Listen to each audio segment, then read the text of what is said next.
أعوذ بالله من الشيطان الرجيم. بسم الله الرحمن الرحيم. وجاوزنا ببني إسرائيل البحر فأتوا على قوم يعكفون على أصنام لهم قالوا يا موسى اجعل لنا إلها كما لهم آلهة قال إنكم قوم تجهلون إن هؤلاء متبر ما هم فيه وباطل ما كانوا يعملون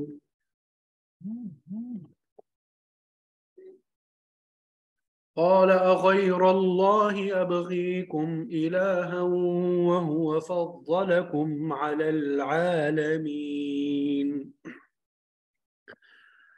وإذ أنجيناكم من آل فرعون يسومونكم سوء العذاب يقتلون أبناءكم ويستحيون نساءكم وفي ذلكم بلاء من ربكم عظيم صدق الله العظيم.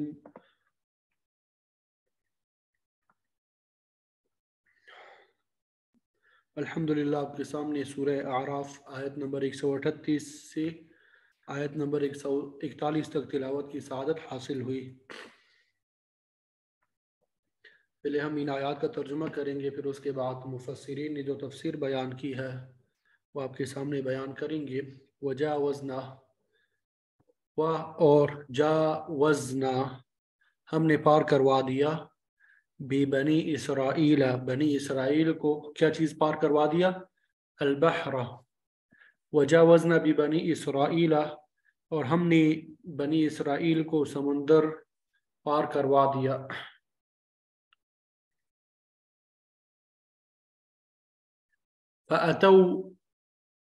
فَأَتَوْا تو وہ آئے علی قوم ایسی قوم پر یعکفون جو اعتکاف کر رہے تھے، تو پھر وہ ایک قوم کے پاس پہنچے جو اپنے بتوں کے پاس اعتکاف کیے ہوئے تھے، علی اصنام بتوں پر، لہم جو ان کے تھے، یعنی جو اپنے بتوں کے پاس اعتکاف کیے ہوئے تھے ان کے پاس پہنچے۔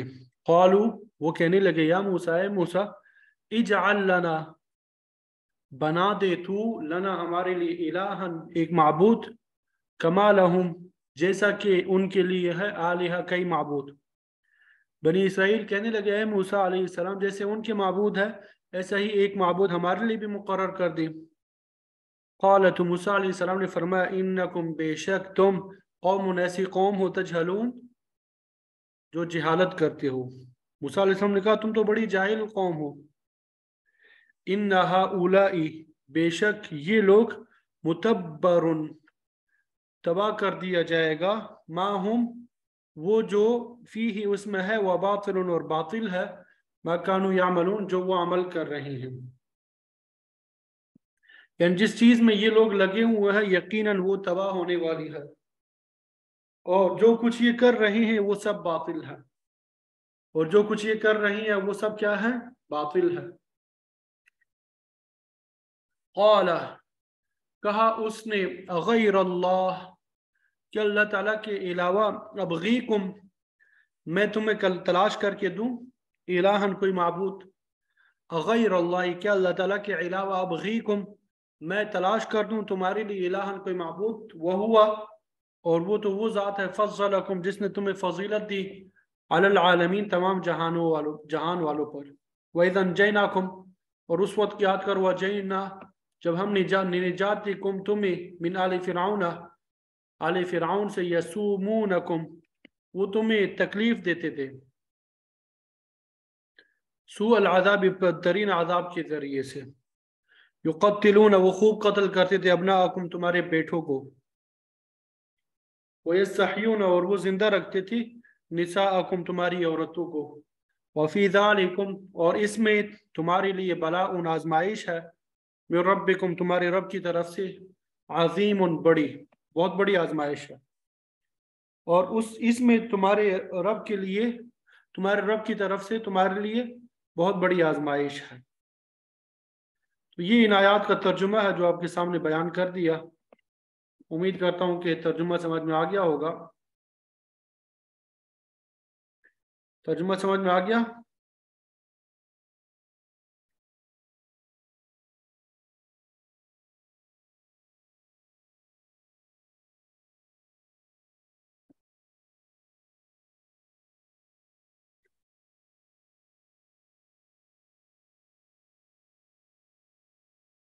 चले, अल्हम्दुलिल्लाह।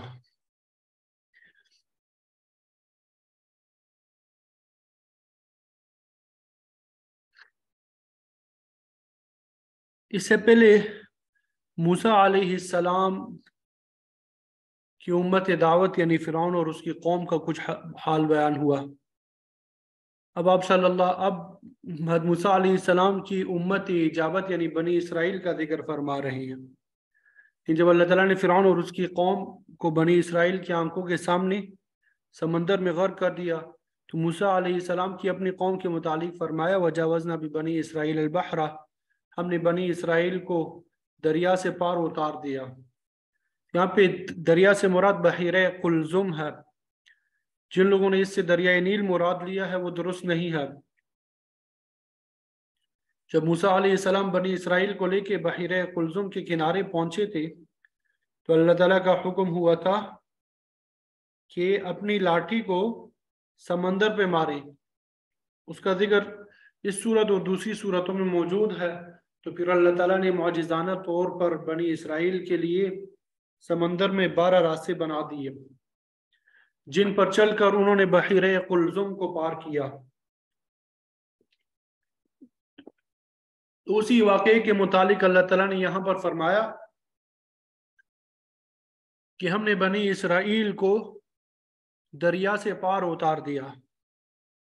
फिर ये सहराए सीना में पहुंचे और अरसे तक वही इकामत पजीर रहे।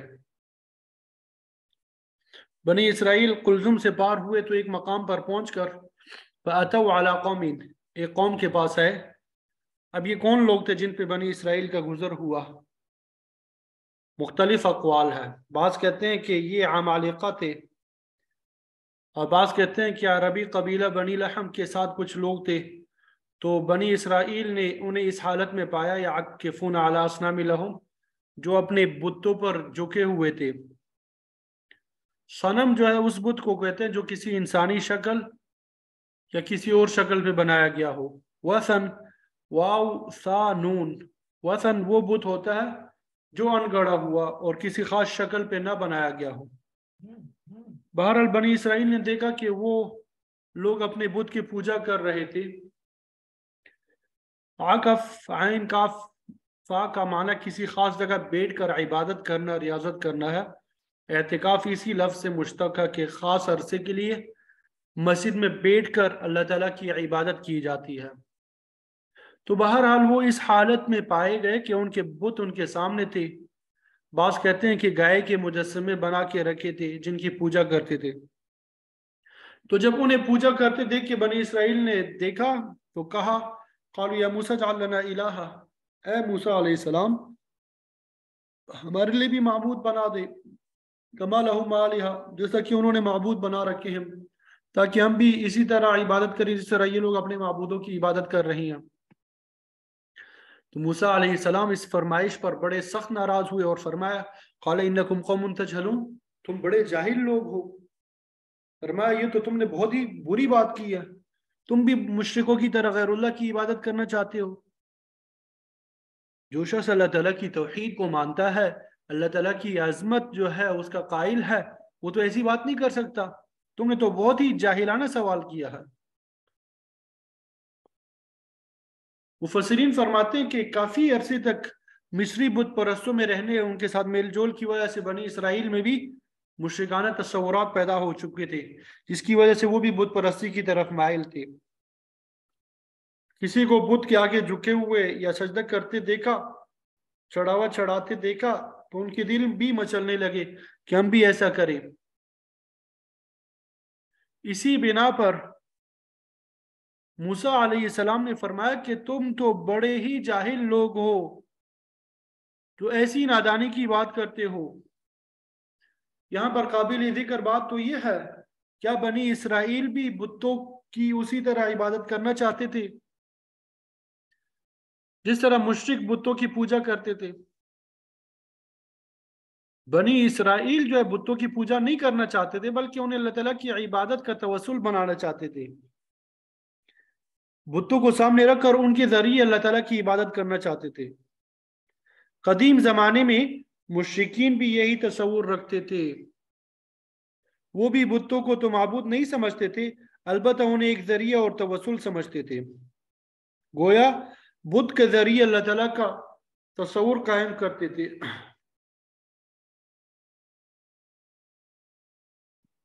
شاہ عبد القادر دہلوی رحمۃ اللہ علیہ نے لکھا ہے کہ مشرکین بتوں کو بالکل خدا نہیں مانتے تھے بلکہ ان کو وسیلہ بناتے تھے۔ شاہ صاحب لکھتے ہیں کہ جاہل آدمی نرے بے صورت معبود کی عبادت سے تسکین نہیں پاتا جب تک اس کے سامنے ایک صورت نہ ہو۔ تو بنی اسرائیل نے دیکھا کہ وہ قوم گائے کی صورت پوجتی تھی، تو ان کو ایسی ہی خواہش پیدا ہوئی، اور پھر اسی تصور کی بنا پر سامری نے سونے کا بچھڑا بنایا جسے قوم نے پوجا، اس کا ذکر بھی آگے آئے گا۔ تو بنی اسرائیل نے بھی انہی خیالات کی بنا پہ الہ بنانے کی التجا کی، جس کے جواب میں موسیٰ علیہ السلام نے فرمایا کہ تم بڑی جاہل قوم ہو۔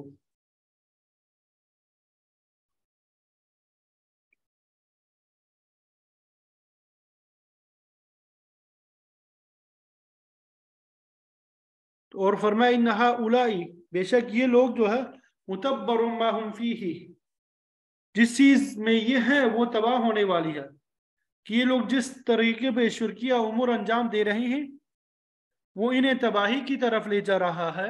وَبَاطِلُ مَا كَانُوا يَعْمَلُونَ، اور باطل ہے وہ عمل جو یہ انجام دے رہے ہیں۔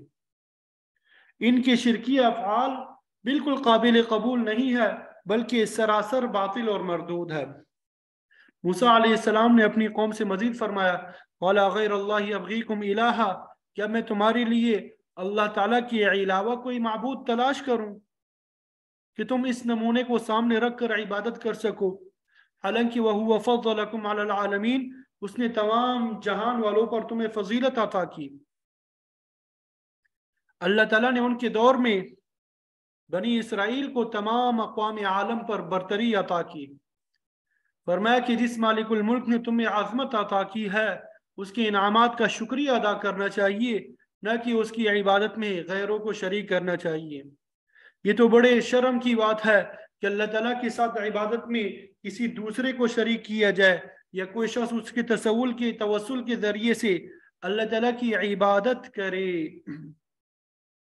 اور یہ سمجھے کہ اس کے بغیر عبادت کر ہی نہیں سکتا۔ یہ تو غلط بات ہے۔ بت جس سے سامنے رکھ کر عبادت کی جاتی ہے وہ تو خود انسان سے کمتر ہے، اسے تو خود انسانی ہاتھوں نے بنایا ہوا ہے، وہ انسان سے الگ کیسے ہو سکتا ہے؟ اس سے خود انسان بدرجہ افضل ہے۔ لیکن بے وقوفی کی انتہا تو دیکھیے کہ صاحب فضیلت انسان اپنے سے کمتر چیز کی تعظیم کرتا ہے۔ ایسا عمل کر کے انسان نے اللہ تعالیٰ کی نعمت کا شکریہ ادا نہیں کیا۔ تو موسیٰ علیہ السلام نے یہی کہا کہ اللہ تعالیٰ نے تمہیں فضیلت بخشی ہے لیکن تم دوسروں کو اس کے ساتھ شریک بنا رہے ہو، یہ کتنا غلط تصور ہے۔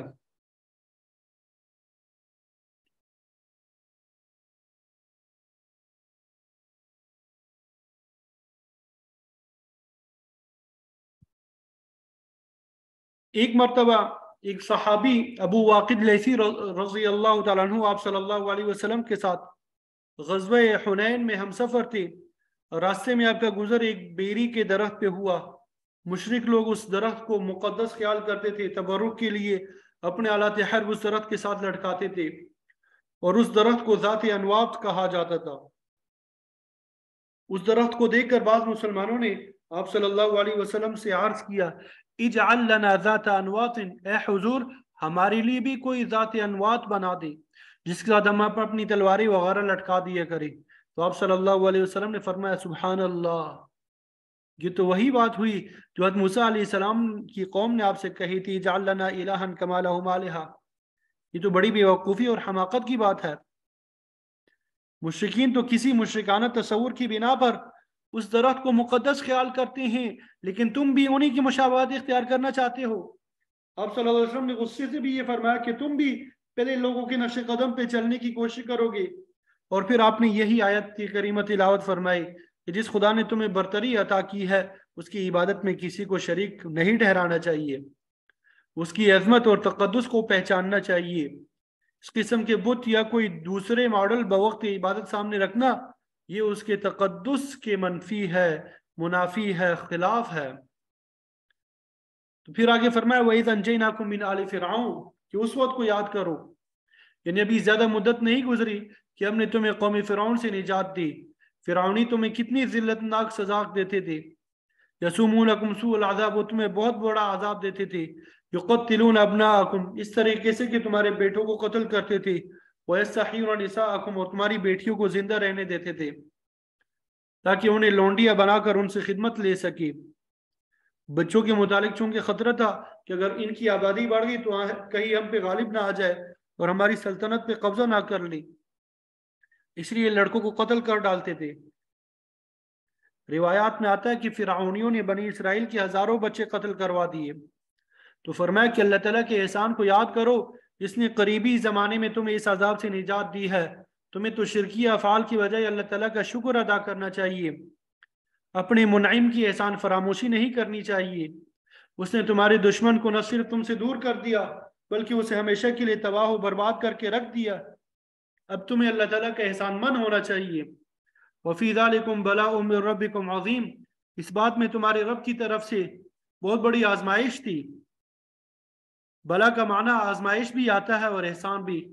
अगर इसका माना एहसान किया जाए तो मतलब ये होगा कि तुम्हें फिरौन से निजात देने में अल्लाह ताला का कितना बड़ा एहसान था, और अगर बला का माना इब्तिला या आजमाइश किया जाए तो मतलब ये होगा फिर कि फिरौन की तरफ से तुम्हें तरह तरह के मसाइब और आजमाइश थी। तुम्हारी आंखों के सामने तुम्हारे बच्चों को कत्ल कर दिया जाता था, लेकिन तुम बेबस थे और कुछ नहीं कर सकते थे। ये तुम्हारे लिए बहुत बड़ा इम्तिहान था। अल्लाह ताला ने तुम्हें उस जुल्म और सितम से निजात दी। फिरौनी कौम ने तुम्हें गुलाम बना रखा था, तुमसे बिला मुआवजा मेहनत और मशक्कत का काम लेते थे, तुम्हारी औरतों को लौंडिया बना के रखता था, लेकिन तुम उनके मुकाबले में बेबस थे। जब अल्लाह ताला ने तुम्हें इन मुश्किलात से निकाला तो अल्लाह ताला का तुम्हें एहसानमंद होना चाहिए, उसका शुक्रिया अदा करना चाहिए, न कि कोई जहालत और नादानी की बात करनी चाहिए।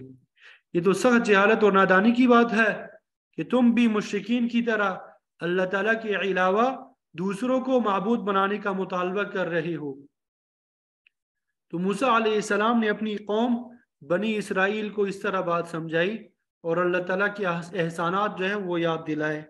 अल्लाह ताला से दुआ है कि अल्लाह ताला हम सबको कुरान मजीद सही तरह समझने की तौफीक अता फरमाए, कुरान मजीद के अहकामात पर अमल करना हमारे लिए आसान बनाए, कुरान मजीद दुनिया में भी हमारे लिए हिदायत और निजात का ज़रिया बनाए, आखिरत में भी हिदायत और निजात का ज़रिया बनाए। व आखिर दावाना अनिल हम्दुलिल्लाहि रब्बिल आलमीन।